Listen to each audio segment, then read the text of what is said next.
Hello po mga kabayan, mga katusok, ngayon po igagawa tayo ng all red roses stand bouquet worth 150 SR. 30 pieces po ang ating red roses. Tutusok lang po natin siya ng palibot sa ating floral foam.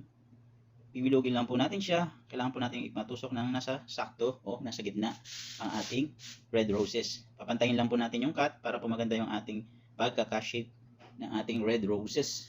Paikot lang po ang ating gagawin hanggang sa mabilog po natin at makompleto po natin yung 30 pieces na red roses na may lagay sa ating floral foam. Pag napabilog na po natin at nakompleto na po natin yung 30 pieces na red roses, ay maglalagay naman po tayo ng gypso.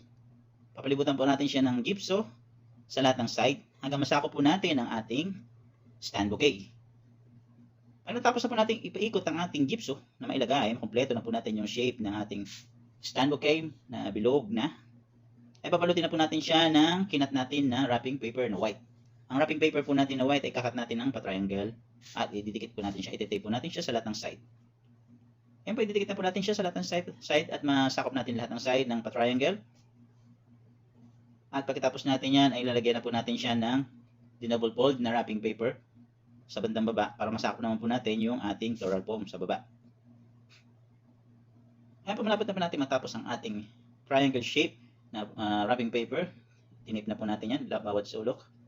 Ay lalagyan na po natin yung one whole sheet ng ating wrapping paper. Didikit din po natin yan, tutupi lang po natin ang dalawang tupi. At sasakupin na po natin yung lahat ng side. Pag nakompleto na po natin yan ng lahat ng side, ay kakat naman po natin yung nasa baba. Ikakat po natin ang pantay para po magmukha namang elegante yung ating design na stand bouquet. At pagkatapos po natin yung makat, ay lalagyan na po natin siya ng red ribbon.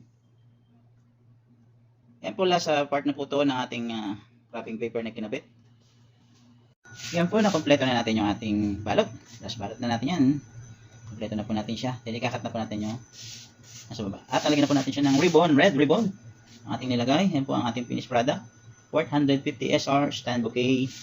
All red roses with gypso. I hope po nagustuhan yung aking simple step of making stand bouquet.